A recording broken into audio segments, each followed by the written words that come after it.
Every calendar day forces thousands of distinct global events spanning centuries to converge on a single variable, the day of the year.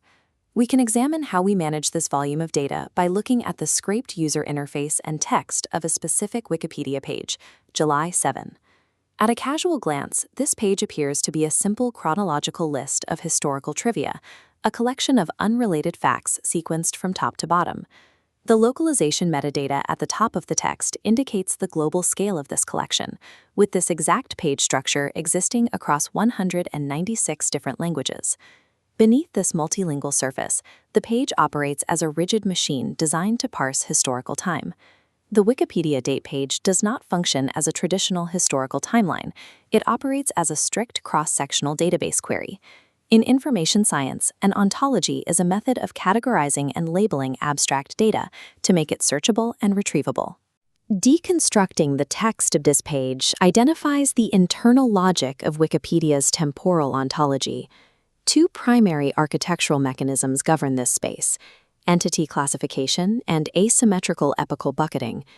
These structural rules allow digital encyclopedias to organize recorded human history into a functional, queryable system, regardless of the sheer weight of the data.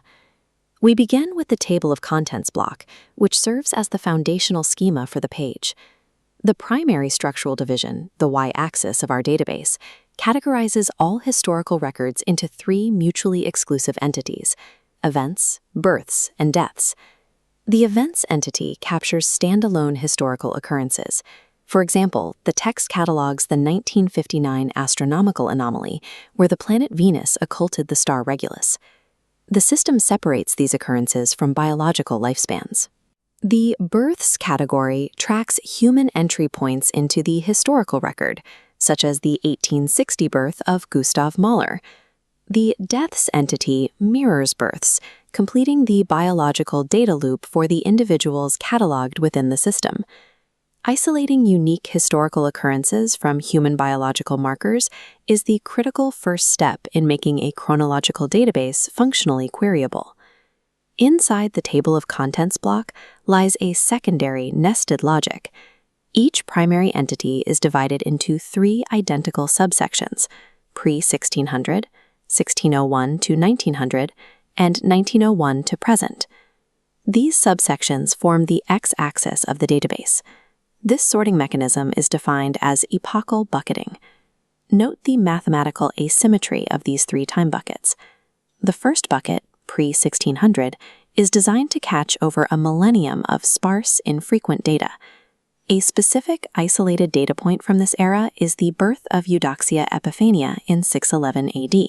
We contrast that massive span of time with the 1901 to present bucket.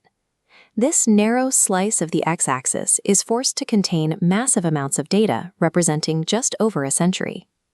This asymmetrical splitting is a deliberate architectural response to the shape of recorded history. This architecture is necessary because of the way data density shifts over time.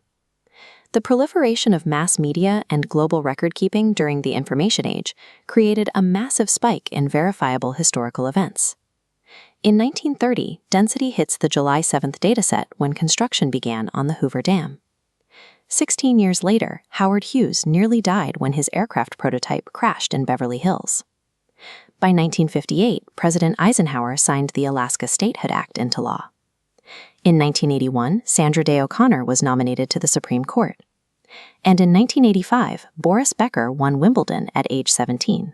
Without this asymmetrical structure, the explosive density of modern records would completely bury the sparse entries of antiquity, rendering the page unreadable. Shifting our focus from the macro structure down to the individual line items in the source text reveals how the system handles narrative. Each entry on the page contains an extreme density of bracketed hyperlinks.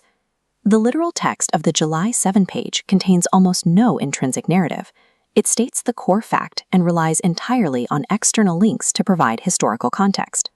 This hyperlinked text acts as relational tissue. It serves as a routing table to direct users toward primary entity pages. By offloading the actual historical narrative to separate nodes, the date page remains lightweight, functioning strictly as an index. This matrix finalizes the model. Joan of Arc's 1456 retrial tracks to events pre-1600. Sliced bread's 1928 invention snaps to events 1901 present.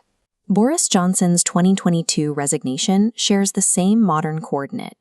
This grid represents a select all where date equals July 7th query. This rigid structure brings immediate order to the chaos of human history. The matrix functions as a model of this ontology, demonstrating how modern information science maps historical time.